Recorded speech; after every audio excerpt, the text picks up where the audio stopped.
You can't help but feel anxious as you utter the prayer that you know connects you directly with a divine mind. It's one thing to beseech the gods for their favor and receive their gifts. It's quite another to speak with them and be spoken to. As you pray, you mentally rehearse your questions, not wanting to embarrass yourself or be unclear in your request. That's right, folks. Today we're talking about the spell Commune. I wanted to have a discussion about it as I've had a lot of use as a player and seen a ton more use as a DM of the Commune spell. And it is a very interesting spell. It can do a lot of interesting things, or it can be more or less completely useless. A lot of that comes down to the player, but it also comes down to the wording of the specifics of the spell and how you would perceive it as a DM. So there's no real wrong or way to go about this. I wanted to just have an open discussion, and you guys seem to like these kind of open discussion videos where I present a topic, I talk through a couple of different perspectives, and then I let you guys kind of go sound off in the comments, and we see where we land.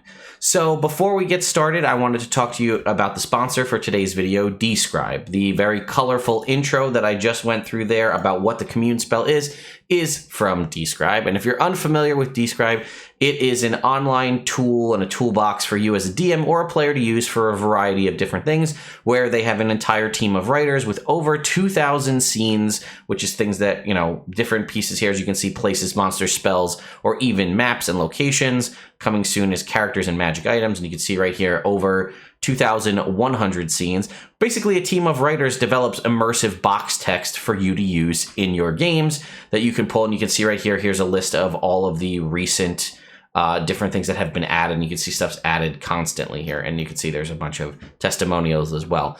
But I wanted to bring to your attention a couple of really interesting things that Describe has going on. One is Way of the Word, which is a community-based collective effort to write scenes. So again, as I described, scenes is basically anything you find here on Describe, whether it be a monster, a magic item, or even a character. And they have this kind of going on right now, which is Way of the Word, a community series. So you basically write a title, you put in the scene, type out the information, your email address, and what you'd like to be credited as. It goes through, it gets run through and washed by all of the different writers. They kind of tweak it and make it, make sure it's up to par of the rest of the Describe stuff. And then it becomes an available scene for free forever for anybody to use. So if you have something really cool that you like to present for the use of everyone on Describe, that's an option. And I say for free as there is two different versions of Describe. There's a free version that has access to a bunch of different stuff, and then there's a paid version that you can pay by the month or annually.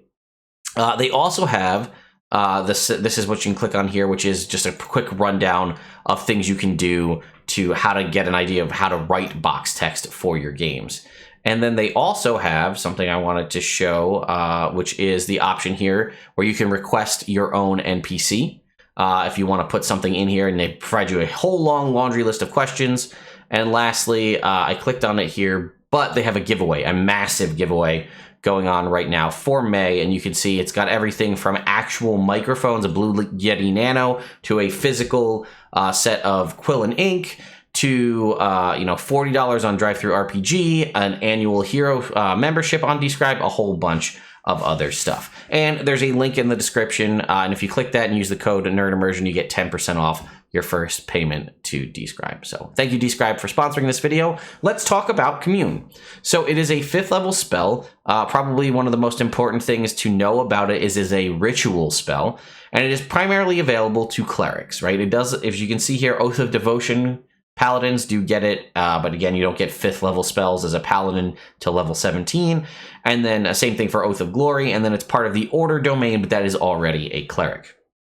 So it is a 1-minute casting time, and its duration is a minute. You can extend that casting time to 11 minutes by making it a ritual spell, therefore not using a spell slot. And it does have verbal, somatic, and material components, but the material components are incense and a vial of holy water, which is not consumed by the spell. So if you have it, and it also doesn't technically have a gold piece cost associated with it, so you can get by using some sort of a holy symbol or something like that, some focus. So it says, as we kind of discussed in the text at the start, you contact your deity or divine proxy and ask up to 3 questions that can be answered with a yes, no. You must ask your questions before the spell ends, so you have a full minute to ask the 3 questions, and you receive a correct answer for each question. That's true. That's an important piece. It's not like something like Speak with Dead, where people can skirt around the truth, or they just flat out don't have to answer you. You get a truthful answer. So your deity's not going to steer you wrong. They're going to give you a truthful answer. It says divine beings aren't necessarily omniscient, so you might receive unclear as an answer if a question pertains to information that lies beyond the deity's knowledge.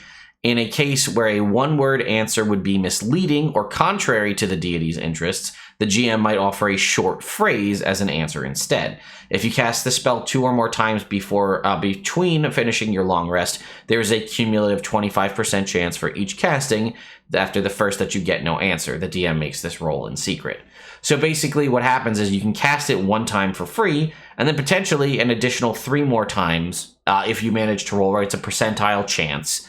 So if you happen to roll, it's 25 cumulative each time. So you can potentially cast this spell 4 times a day, just using under an hour's worth of time and using no spell slots. So that's what I wanted to talk about because this, I feel like if you have a very secretive based campaign or something like that, this can kind of almost ruin it. But it also has a lot of, vagueness in it, right? It says right here, so divine beings aren't necessarily omniscient, so you might receive unclear as an answer. Well, that kind of sucks. You're a cleric and you're beseeching your god who literally grants you the ability to bring people back from the dead. But there's things that lie outside of their realm of knowledge. Now, I understand, right? Maybe if it's a newer god and it's some super old ancient secret or from another world where your gods aren't from, that might not be in their wheelhouse. But for things that your deity has been alive for, that is, I guess, question 1. What does the deity know? And does it matter based on the power scale of the deity, right? If it's like a lesser deity versus a grander, greater deity, right? If you're thinking Forgotten Realms, if you're talking like Selene and Shar, they were 2 of the first gods created, as was Mishra shortly after that, versus some newer god like Bane, who was a part of the Dead 3, which were mortals who eventually became gods. There's things there, maybe that's why. But also the fact that you could use this spell and get unclear as an answer kind of sucks, right? You're using your deity, you're tapping into your deity's power. They've granted you this spell to be able to reach out to them directly, and then they're just like, yeah, sorry, I don't know, it's unclear. But primarily the purpose of this is yes or no.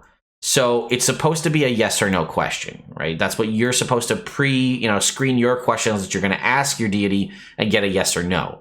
But they can give you the option unclear if they don't know. But if one word would be misleading, then they can offer you a phrase. It's just kind of wishy-washy in and of itself, because that's a lot of caveats to the yes or no question.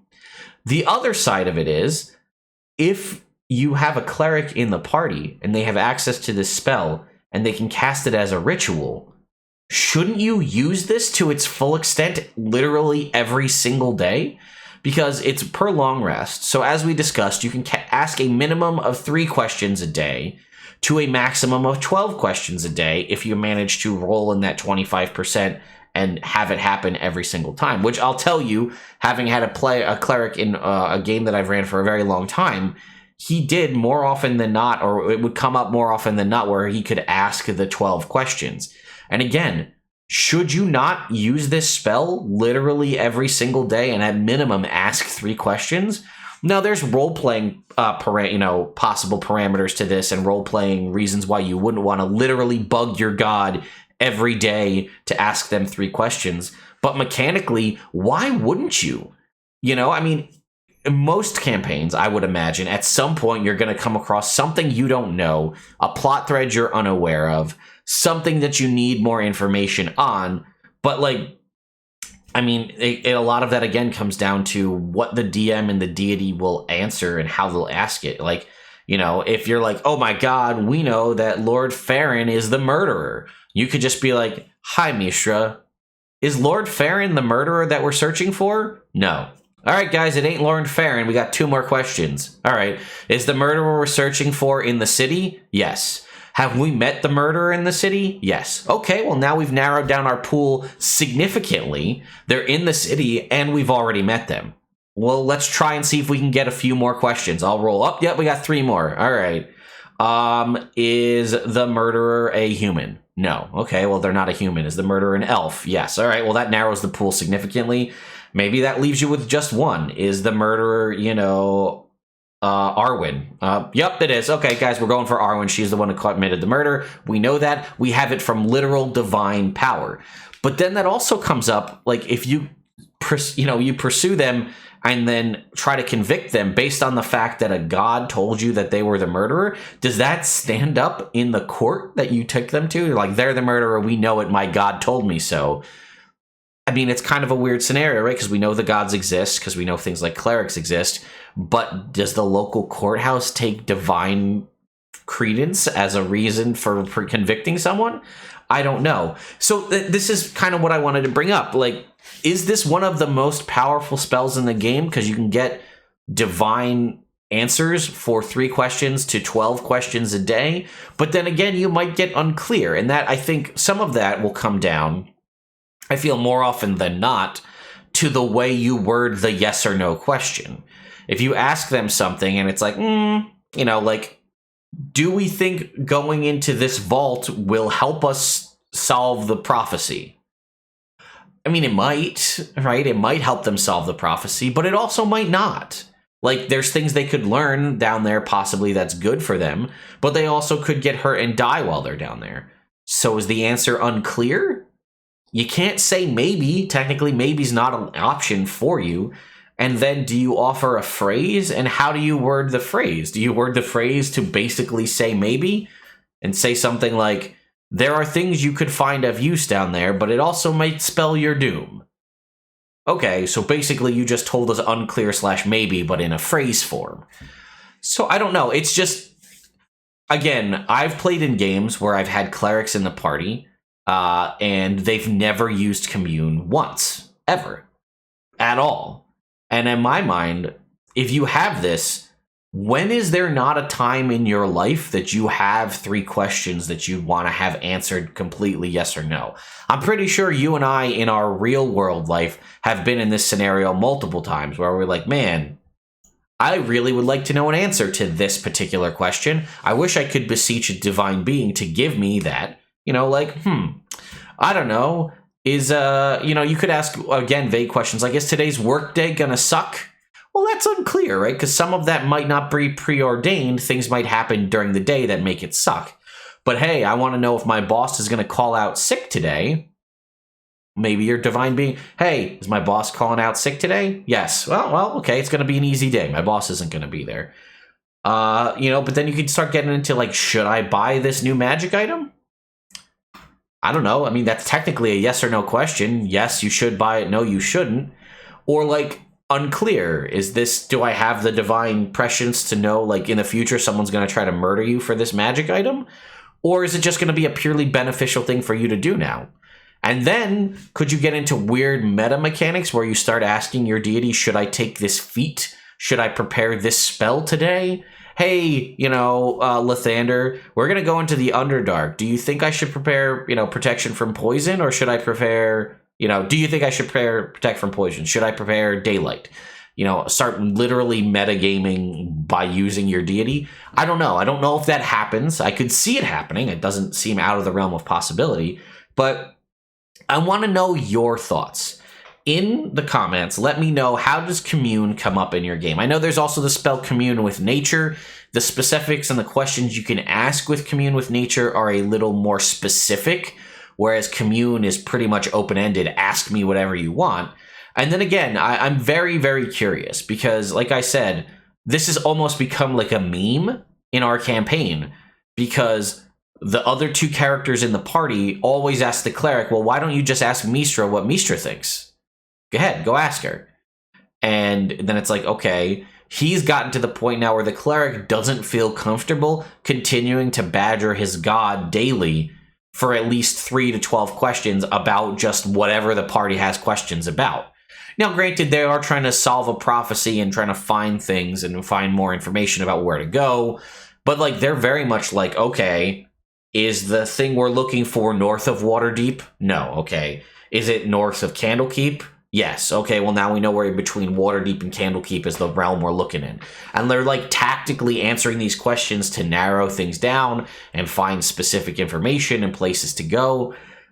And like, that's fine. That's a mechanic in the game. But like, if you have a cleric in your party, you need to remember that this is a spell that if they all of a sudden recognize that they have, they can start doing this. Now, I don't know. I haven't watched. I'm not up to date on Critical Role currently. I'm about 30 episodes behind on campaign 2, but I know there's at least one cleric, right? Jester's a cleric. Have access to Commune. Could you ruin Matt's day? Like, I know Caduceus is a cleric too. He casts Commune with nature all the time. But in Commune, but like the two of you together are casting Commune all the time, every single day, 3 to 12 questions a day. You could solve probably most questions and issues you have by strategically planning the questions that you ask. And I think I actually do recall in a couple instances them both casting it, but like they only cast it once, and you could cast it multiple times as a ritual if you plan it out. So I don't know. Like I said, it's literally become a meme in our campaign that like the cleric doesn't want to cast it. And part of we've developed a story that he, when his character had died at a point, had spent time with his deity and got so annoyed by the fact that so many other people would basically call her while they're trying to have a conversation to be like, hey, I got 3 questions. Well, they're trying to like, hang on, I got to take this. Well, what were your 3 questions? Yes, no, yes. Okay, cool. Moving on. And then a few seconds later, another call comes in. So he now has that perspective, and that's how he feels, that he doesn't want to constantly bug his deity for questions that might help the campaign because he just doesn't feel comfortable doing it. And that's like a thing that the party's been dealing with real time. Like, he's like, I don't really know. I only want to ask her if we have legitimately good questions, not like just what do we think about today. And I really, truly don't know. There is no right or wrong answer, but how do you handle it in your games? And like, what if you had a party of clerics? Now, I know that's unorthodox, but it's possible. Say you had a party with 4 clerics, each worships a different god. And maybe they cover different roles, like one's the melee cleric, one's the magic-y cleric, one's the researchy cleric. Well, you could do different ways to go about that. But 4 clerics with 4 different gods of 4 different power levels and histories, that's a potential that you're going to have 48 questions to answer yes or no every day. I know that that's a bit of an extreme, but it's entirely possible. And then, like, every time you sit down to play a campaign session, you need to keep that in the back of your mind. Like, you might have a little bit of planned out where you think the game's going to go, but you need to answer your 48 yes-no questions that you don't know what the party's going to ask, which could drastically change the course of the thing, unless you're trying to meta the deities and have them answer the questions yes or no to kind of alter the direction of the party to send them to what you had prepped. I don't know. That's kind of railroady, but I really don't know. There's no right and wrong answer, but I am curious what your thoughts are. So let me know in the comments down below how you handle Commune, if it's ever come up, and any kind of funny anecdotal stories you've had with the spell Commune.